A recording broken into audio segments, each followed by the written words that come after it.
No próximo capítulo da novela Vale Tudo, o cerco começa a se fechar em várias frentes. Ivan, acreditando estar no controle, marca um encontro com um fiscal da Receita Federal para tentar resolver irregularidades da empresa. Mas o que ele não imagina é que Gerson, sempre à espreita, instala um gravador debaixo da mesa do restaurante.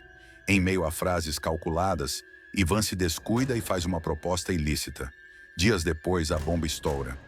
As gravações vêm à tona e o empresário acaba preso por corrupção ativa, algemado diante da imprensa, enquanto Odete Reutemann observa tudo de longe, saboreando mais um golpe certeiro. Enquanto isso, Raquel não consegue disfarçar o peso da angústia. Desde que Ivan fez um acordo arriscado com Odete para escapar da TCA, ela pressente que algo maior está prestes a acontecer. Seu incômodo aumenta quando descobre que ele indicou Luciano para a equipe de Afonso.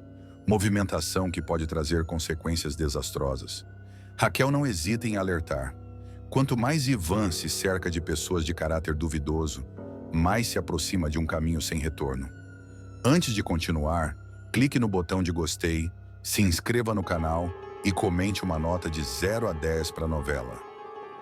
Já Maria de Fátima decide se abrir com César, mas sua confissão vem carregada de medo e não de arrependimento.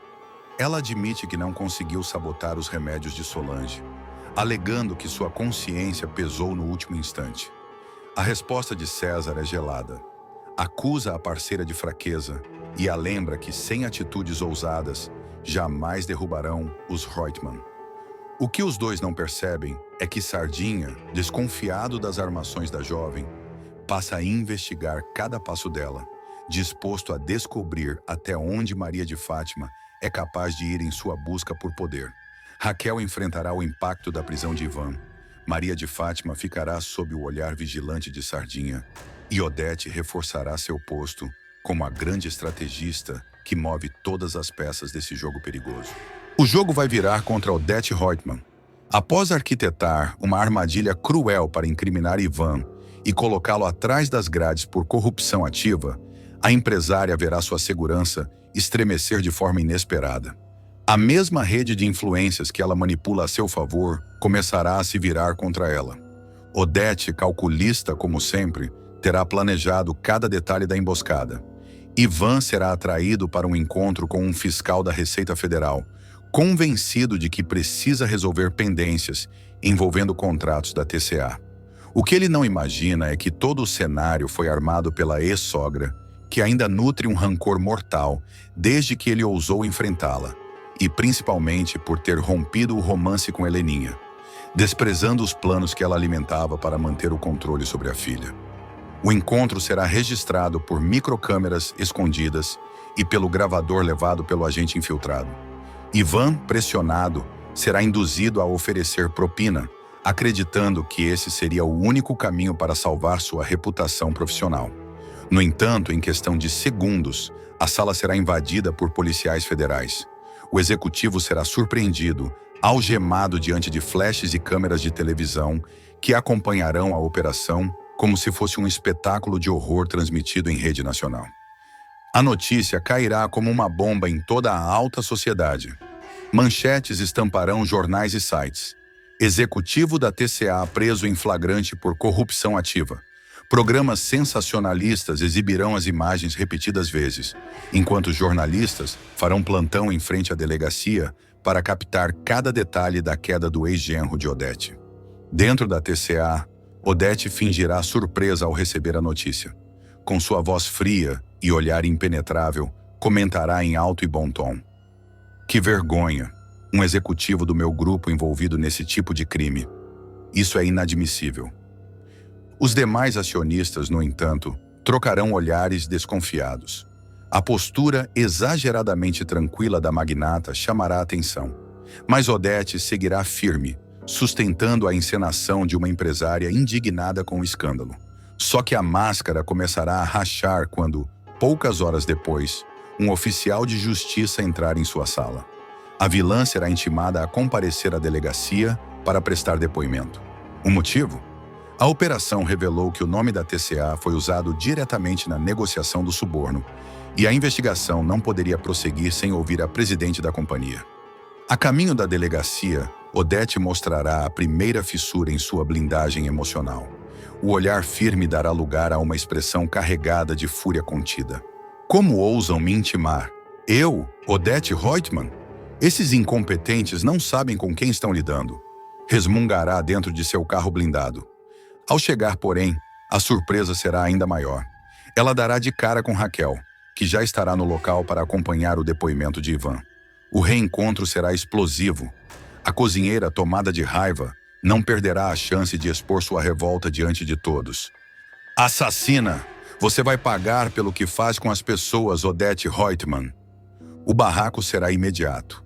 Agentes tentarão conter Raquel, mas suas palavras ecoarão na sala de espera da delegacia como um estilhaço atingindo diretamente o ego da bilionária.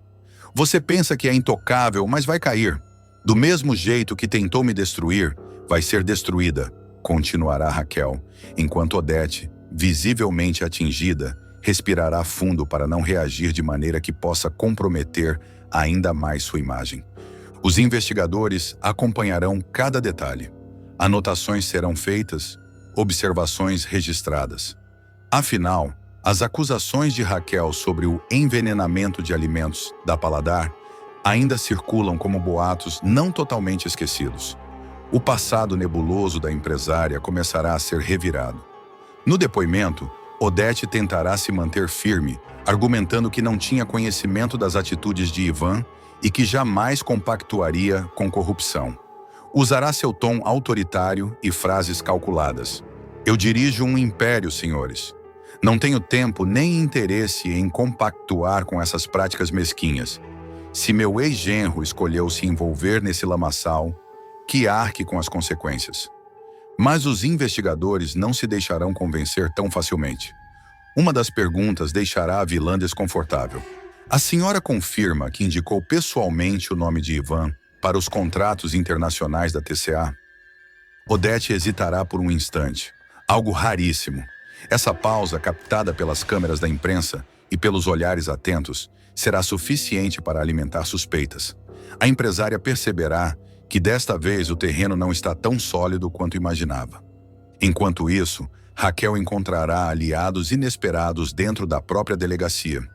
Alguns policiais, cansados da arrogância da ricaça, deixarão escapar comentários de desprezo.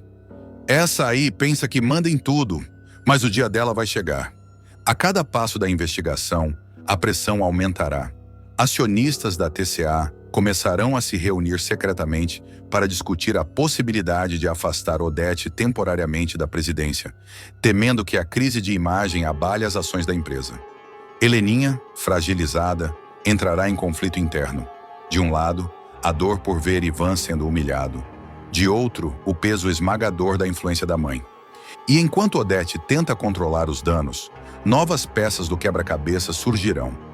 O fiscal infiltrado deixará escapar em seu depoimento que não foi apenas Ivan quem tentou resolver no jeitinho certas pendências, mas que a própria presidência da TCA tinha interesse direto em agilizar contratos internacionais com manobras duvidosas. A palavra presidência cairá como veneno nos ouvidos de Odete. Ela entenderá que está cada vez mais encurralada. Seus olhos gelados mirarão fixamente o investigador, como se quisesse intimidá-lo apenas pelo olhar. Mas dessa vez, a autoridade da empresária não surtirá o mesmo efeito. Nos corredores da delegacia, repórteres se aglomerarão à espera da saída da magnata. Perguntas afiadas serão lançadas. Dona Odete, a senhora tinha conhecimento da tentativa de suborno? É verdade que a TCA será investigada por fraude em contratos? Raquel Acioli afirma que a senhora envenenou alimentos. O que tem a dizer sobre isso? Odete seguirá em silêncio, protegida por seguranças, mas com a expressão carregada de ódio e preocupação. O cerco começará a se fechar e a bilionária sentirá, talvez pela primeira vez, que a queda pode ser inevitável. Nos próximos capítulos, a guerra entre Odete Reutemann e Raquel ganhará contornos ainda mais brutais, enquanto Ivan, atrás das grades, tentará provar sua inocência. E a empresária perceberá que sua própria teia de poder pode se transformar em uma armadilha da qual talvez não consiga escapar. A cada dia, o cerco contra Odete se estreitará. A empresária, acostumada a manipular juízes, políticos e empresários com a ponta dos dedos, começará a sentir que nem todo o dinheiro do mundo será suficiente para apagar as suspeitas que se acumulam sobre ela. Ivan, por sua vez, sofrerá na cadeia com a humilhação pública. O executivo, que sempre prezou pela postura correta diante dos negócios, verá sua imagem ser dilacerada em manchetes sensacionalistas. Mas mesmo dentro da prisão, ele jurará vingança. Em conversas com advogados, repetirá: "Isso foi armação da Odete. Eu vou provar. E quando eu sair daqui, ela não vai ter onde se esconder." As palavras de Ivan ecoarão como prenúncio de uma guerra declarada. Raquel, incansável, continuará confrontando a bilionária em todas as oportunidades. A cozinheira ganhará espaço na mídia ao se posicionar como voz contra os abusos da elite. Em entrevistas, não terá medo de apontar o dedo. Odete Roitman pensa que está acima da lei, mas o Brasil inteiro vai ver quem ela realmente é. A população começará a reagir. Protestos em frente à sede da TCA serão organizados.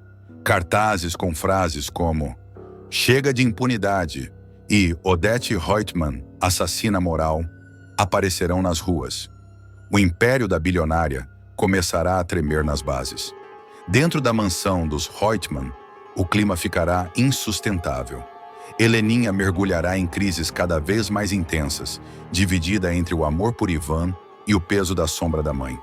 A jovem terá recaídas, buscando refúgio em velhos vícios, e colocará em risco sua própria recuperação. Odete, impaciente, não oferecerá acolhimento. Ao contrário, usará o estado fragilizado da filha como mais uma arma de manipulação. Consuelo acabará se envolvendo, mesmo que sem querer, no maior segredo de Odete Roitman. A secretária, que sempre foi leal e cuidadosa com as ordens da patroa, será escolhida para uma tarefa aparentemente simples, mas que a colocará no centro de uma rede de mistérios. Realizar depósitos bancários regulares em nome de Ana Clara, a cuidadora de Leonardo, filho de Odete, dado como morto há mais de uma década. Para manter o sigilo absoluto, Odete não pensará duas vezes antes de dobrar o salário de Consuelo. A funcionária ficará radiante com o aumento inesperado, sem imaginar que esse dinheiro vem acompanhado de uma grande responsabilidade e de um risco que pode custar caro.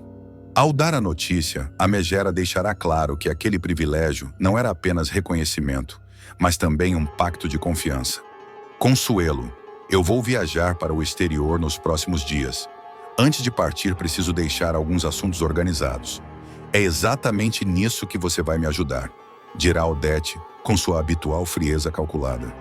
A secretária, acostumada a se desdobrar para agradar a patroa, prontamente se colocará à disposição. O que a senhora precisar organizar, pode contar comigo, dona Odete. E a vilã, sempre com aquele olhar enigmático que esconde mais do que revela, responderá: "É isso que eu estou fazendo." Nesse momento, Consuelo, ainda um pouco insegura, perguntará sobre os depósitos bancários que já vinha fazendo em nome de Nise, até então a beneficiária conhecida. "Inclusive, dona Odete, eu queria confirmar com a senhora se aquele pagamento mensal realmente duplicou de valor", questionará, referindo-se aos depósitos misteriosos. Odete confirmará sem pestanejar: "É só seguir fazendo o depósito, mas agora mudou da conta de Nise para Ana Clara." Para evitar qualquer desconfiança, a bilionária criará uma justificativa emocional envolta em caridade seletiva. Essa família que eu ajudo, pessoas humildes, com muitas necessidades. Mas se tem uma coisa que eu detesto, é fazer propaganda de caridade. Então, não custa relembrar que esses gastos são totalmente confidenciais. A fala da megera deixará claro que o silêncio de Consuelo é fundamental. E, como boa funcionária, a secretária reafirmará sua lealdade. "Com certeza, dona Odete. Aliás, tudo que a senhora conversa comigo é confidencial." Odete, em tom quase irônico, premiará a cumplicidade. "Eu sei, Consuelo. E não pense que a sua discrição e competência passam despercebidas para mim, de forma alguma. Tanto que eu pedi ao RH para reajustar o seu salário." Consuelo ficará emocionada, sentindo-se finalmente reconhecida pela chefe, que até então sempre a tratava com certa frieza. O sorriso dela será espontâneo, mas também trará uma ponta de ingenuidade, já que a secretária nem imagina o peso real do segredo que carrega. Em seguida, Odete irá ainda mais longe. Como forma de garantir que os pagamentos não despertem suspeitas, pedirá a Consuelo algo que deixará a funcionária sem ar. Consuelo, você se incomodaria se eu passasse o seu telefone para essa mocinha? Ninguém vai ficar te ligando, naturalmente, mas como eu vou estar fora, poderia ser importante que ela tivesse quem contactar em caso de emergência. Eu digo para não ficar vindo aqui, como ela já fez uma vez. São pessoas muito humildes, sabe? Surpresa, mas lisonjeada pela confiança, Consuelo aceitará prontamente. Claro, dona Odete. Se for para ajudar, a senhora pode dar meu número pessoal, sim. Enquanto isso, nos corredores da TCA, Jarbas começará a perceber que a esposa anda diferente. Mais reservada, misteriosa e, de repente, com um aumento de salário que ele nunca imaginaria vindo de Odete, sem algum motivo oculto. Ao notar que Consuelo tem ido ao banco com frequência e que anda guardando comprovantes em pastas trancadas, o marido não conseguirá mais conter a desconfiança. Em casa, Jarbas a confrontará. Consuelo, eu sei que você está fazendo coisa para a dona Odete. Isso não me engana. Você está se metendo em enrascada, mulher. Essa gente poderosa não faz nada de graça. Hoje é depósito, amanhã pode ser coisa muito pior. Consuelo, nervosa, tentará minimizar. É só trabalho, Jarbas. Eu sou funcionária de confiança dela. Se eu não fizer, outra faz. E eu não vou perder a oportunidade de garantir um futuro melhor para a gente. O marido, porém, não se dará por satisfeito. Eu conheço esse tipo de gente, Consuelo. Eles usam e depois jogam fora. Não quero te ver envolvida em coisa errada. Mas a secretária, tomada pelo encanto do reconhecimento e do aumento salarial, preferirá ignorar o alerta, acreditando que está apenas cumprindo ordens. O que Consuelo ainda não sabe é que esse fio solto logo chamará a atenção de Afonso, que, em paralelo, começará a investigar algumas movimentações suspeitas envolvendo o nome de Ana Clara. O empresário, que já anda desconfiado de muitas coisas que cercam Odete, acabará ligando os pontos e descobrirá que Leonardo pode estar vivo. Quando isso acontecer, um confronto explosivo tomará conta da mansão dos Reutemann. Afonso, com o sangue fervendo, jogará tudo na cara da megera. Eu quero a verdade, Odete. Onde está o Leonardo? Você não pode brincar com a memória de um filho como se fosse um simples negócio da TCA. E Odete, mais uma vez, mostrará que nunca perde a pose, mesmo diante da ameaça de ver seu maior segredo exposto. Afonso, cada vez mais intrigado, passará a observar atentamente as movimentações financeiras da TCA e da própria Odete. Ao perceber que há depósitos recorrentes em nome de Ana Clara, uma mulher até então desconhecida no círculo da família Reutemann, decidirá investigar. Primeiro pedirá relatórios internos de movimentação do banco. Depois, discretamente, seguirá Consuelo até a agência, flagrando a secretária fazendo as transferências. No mesmo dia, Afonso confrontará Consuelo, que ficará em pânico. Seu Afonso, eu não posso falar nada. A dona Odete me mataria se soubesse que eu abri a boca. Mas pressionada e com medo de ser demitida, ela deixará escapar o nome que mudará o rumo da história. Eu só faço depósitos para uma tal de Ana Clara. É só isso que eu sei. O empresário ligará as peças do quebra-cabeça. Procurará a Ana Clara e, quando finalmente conseguir encontrá-la, ficará em choque. A mulher nervosa tentará despistar, mas diante da insistência de Afonso, acabará revelando. Eu cuido de alguém muito especial, mas eu jurei para a dona Odete que nunca contaria nada. Afonso não se intimidará. Esse alguém é o Leonardo, não é? O filho que todos pensam que morreu. Ana Clara tremerá, as mãos suadas, a voz embargada. Eu não posso falar, não posso. Se a dona Odete descobrir, acaba com a minha vida. Tomado por uma mistura de fúria e esperança, Afonso decidirá ir direto à fonte. Invadirá a mansão de Odete sem avisar e a encontrará em seu escritório, revisando documentos. Sem rodeios, lançará a bomba. Chega de mentiras, Odete. Eu já sei de tudo. Você escondeu Leonardo todos esses anos, mas agora acabou. Eu quero a verdade. Odete, em vez de se abalar, se levantará calmamente da poltrona, ajeitará o colar de pérolas no pescoço. Você não sabe do que está falando, Afonso. E cuidado com as acusações. Elas podem custar caro. O clima ficará insustentável. A tensão no ar será tão pesada que até os funcionários da mansão sentirão. Consuelo, que ouvirá a discussão de longe, ficará petrificada, temendo que seu envolvimento venha à tona. A bomba que Afonso prestes a explodir pode mudar tudo. A verdade sobre Leonardo ameaça vir à tona, e Odete precisará decidir até onde está disposta a ir para manter o maior segredo da sua vida enterrado. Heleninha e Renato vão viver momentos repletos de emoção, cumplicidade e uma química inesperada que voltará a pulsar com força, reacendendo sentimentos guardados no fundo da memória.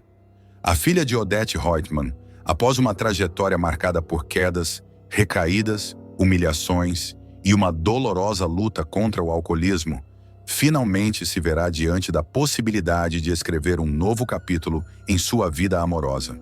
E com alguém que até pouco tempo atrás, ela jamais imaginaria reencontrar dessa maneira. A vida de Heleninha passará por uma virada significativa depois que ela tomar a decisão, firme e quase desesperada, de parar de beber. Não será um processo fácil.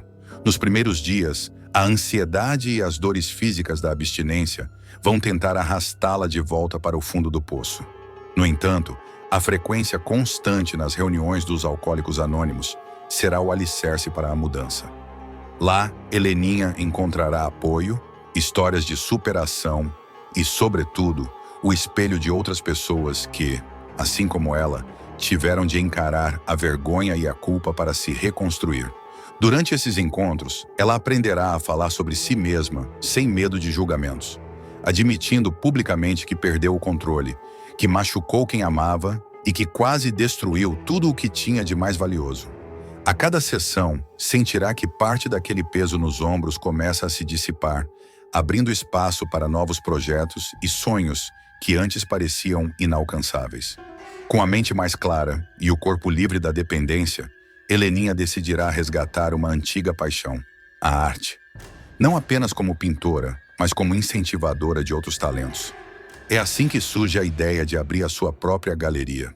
Um espaço que, para ela, significará não só um empreendimento, mas também uma afirmação de independência e um passo firme na reconstrução de sua identidade.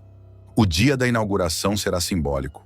Depois de semanas de reforma, seleção de obras e reuniões com artistas, Heleninha estará pronta para mostrar o espaço ao mundo.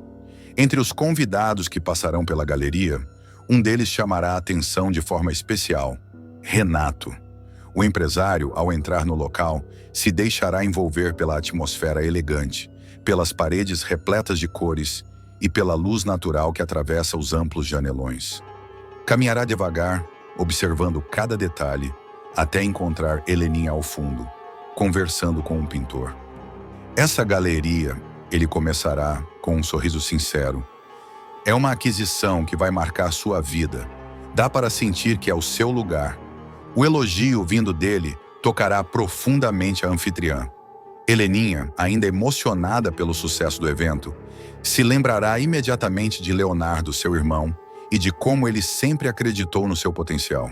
Os olhos dela brilharão ao confessar: foi o Léo que me incentivou. Ele sempre dizia: vai ter a sua galeria, assume esse compromisso.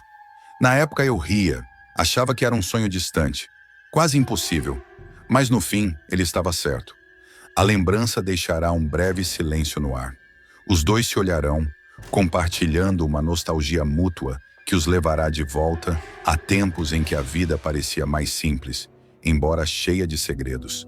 Renato, então, puxará um assunto que estava adormecido havia anos. Sentado ao lado dela, em um canto mais reservado da galeria, ele recordará com um meio sorriso: você lembra quando a gente precisava se encontrar escondido? Aquela sensação de perigo, de que a qualquer momento alguém poderia descobrir? Heleninha soltará uma risada suave, quase cúmplice, como quem revive mentalmente cada momento. Lembro, eu adorava fazer as coisas escondidas da minha família. Talvez porque, naquela época, Era a única forma de sentir que eu tinha controle sobre alguma coisa na minha vida. A confissão deixará o clima mais íntimo, e Renato aproveitará a deixa para lançar uma provocação carregada de charme. Seria doido repetir um dia? O olhar dele ficará preso ao dela, e por alguns segundos o burburinho do evento desaparecerá. Não haverá necessidade de palavras para perceber que a atração entre eles nunca desapareceu totalmente. Apenas ficou soterrada por anos de afastamento, escolhas erradas e caminhos tortos. A conversa, que começou leve e quase formal, ganhará um tom mais pessoal. Eles recordarão viagens, telefonemas rápidos e beijos apressados atrás de portas fechadas. Lembrarão também de como tudo terminou, não por falta de sentimento, mas pela pressão externa, pelo medo do escândalo e pela vida descontrolada que Heleninha levava na época. O reencontro acontecerá justamente em um momento em que ela está transformada. Longe da bebida, mais centrada, envolvida novamente com a pintura e determinada a cuidar de si, Heleninha estará disposta a encarar novos desafios. E Renato, por sua vez, se mostrará encantado não apenas pela mulher que ela sempre foi, mas por essa nova versão dela, mais forte, decidida e serena. Além de administrar a galeria, Heleninha tomará outra decisão crucial: assumir o controle da parte da herança que lhe cabe. Pela primeira vez, não deixará tudo nas mãos da mãe. Essa atitude surpreenderá Odete, acostumada a ter domínio total sobre o patrimônio e as escolhas da filha. Nos dias seguintes à inauguração, Renato passará a frequentar mais vezes o espaço, ora para prestigiar exposições, ora apenas para tomar um café e conversar. A cada encontro, eles se aproximarão mais, trocando confidências sobre trabalho, família e memórias antigas. Em uma dessas visitas, ao ver Heleninha concentrada organizando uma nova exposição, ele comentará: "Eu sempre soube que você tinha esse talento. Só faltava acreditar." Ela, sem levantar a cabeça, responderá com um sorriso de canto: "Talvez eu precisasse que alguém me lembrasse disso." E nesse jogo de olhares, provocações e lembranças, ficará claro que a história entre eles pode estar prestes a ganhar novos e intensos capítulos, bem na reta final da trama, carregando todo o peso do passado e a esperança de um futuro diferente. Heleninha e Renato se encontrarão cada vez mais. Ele passará a visitar a galeria com frequência, levando cafés, elogios e lembranças do passado. A cada encontro, o clima entre eles ficará mais intenso. Em uma tarde chuvosa, Renato chegará de surpresa e encontrará Heleninha sentada no chão, com pincéis e telas espalhados. "Você esqueceu até de comer?" ele provocará. "Eu me perco aqui dentro", responderá ela. O empresário sério dirá: "É isso que eu admiro em você, essa entrega." O olhar dos dois ficará preso e um silêncio carregado tomará conta do ambiente. Mas Odete Reutemann não ficará parada.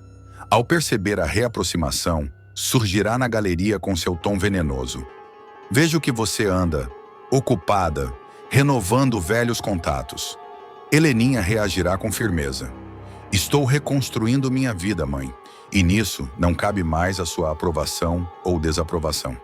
O clima esquentará quando, após uma vernissage, Heleninha e Renato caminharem juntos pela calçada molhada. Parados sob a marquise, ele afastará uma mecha de cabelo do rosto dela e confessará: "A gente sempre soube voltar ao mesmo ponto, não é?" Heleninha sorrirá, talvez porque nunca saímos dele de verdade. Odete, furiosa, jurará impedir o romance. Ela moverá peças nos bastidores, articulando um plano para afastar Renato da filha. Enquanto isso, Heleninha, mais forte e independente, não medirá esforços para manter sua nova vida e seu novo amor. E no momento em que mãe e filha se enfrentarem publicamente, segredos do passado virão à tona, mudando para sempre o rumo dessa relação. Depois de ser demitido de forma humilhante da TCA e ainda por cima cair em uma armadilha arquitetada por Odete Reutemann, Ivan Meirelles vai passar por dias sombrios. Acusado injustamente de corrupção dentro da empresa, ele será levado preso em uma cena que chocará seus colegas de trabalho e abalará a alta sociedade carioca. Sozinho, desacreditado e com o nome manchado, o rapaz verá sua vida virar de cabeça para baixo. mas é justamente da dor que surgirá sua força. Ao sair da cadeia, com a ajuda do advogado fornecido por Raquel Ascioli, Ivan retomará o fôlego e decidirá recomeçar. É neste momento que o ex-marido de Heleninha dará uma guinada surpreendente. Ele investirá todas as economias que ainda restam e montará sua própria empresa de turismo, batizada de Mundo para Todos. Uma agência voltada para o público popular, com pacotes acessíveis e condições de pagamento diferenciadas. Uma ideia ousada, mas com potencial enorme de crescimento. Em uma das cenas mais emocionantes, Ivan levará Raquel até a frente de um ponto comercial modesto, ainda fechado, com as janelas empoeiradas. O bairro é simples, mas movimentado. Carros passam, ônibus param e o comércio ao redor ferve de gente. É ali, naquela portinha, que eu tô querendo abrir a minha agência. Mundo para Todos, dirá Ivan, com um sorriso no rosto, apontando para a fachada desgastada. Raquel, emocionada, o interromperá. Mas eu não tô vendo portinha nenhuma, não. Eu tô vendo um sonho maravilhoso se tornando realidade. Vai dar certo, meu amor. Os dois se abraçam e Ivan explica a ela os detalhes do negócio. O dono desse ponto tá cansado, quer se aposentar, os filhos não querem continuar. Eu fiz um estudo da área, conversei com comerciantes, olhei o fluxo de gente. Tem tudo para dar certo. Uma agência popular de viagens, com pacotes acessíveis, financiamentos próprios e atendimento humanizado. É um negócio rentável, Raquel. Você ainda vai se orgulhar muito de mim. Ela sorri com ternura. Mas eu já me orgulho, Ivan. Sempre me orgulhei. O casal se beija, selando o início de uma nova jornada. Enquanto isso, do outro lado da cidade, Odete Reutemann, ao saber da ousadia de Ivan, reage com desprezo. Uma agência de fundo de quintal, de pacotes populares, ele acha mesmo que pode competir com a TCA? Francamente, dirá a vilã, com uma taça de champanhe na mão e um olhar venenoso. Mas por trás do deboche, o incômodo é real. Odete começará a investigar o negócio do ex-genro e, ao perceber que a Mundo para Todos começa a crescer, ficará possessa. Isso não vai ficar assim. Se ele pensa que pode me desafiar, está muito enganado. Nos episódios seguintes, acompanharemos a montagem da agência.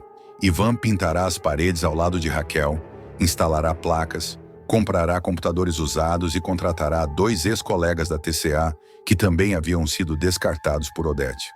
A agência começará de forma modesta, atendendo clientes do bairro, vendendo passagens de ônibus interestadual, pacotes promocionais para o Nordeste e excursões para idosos.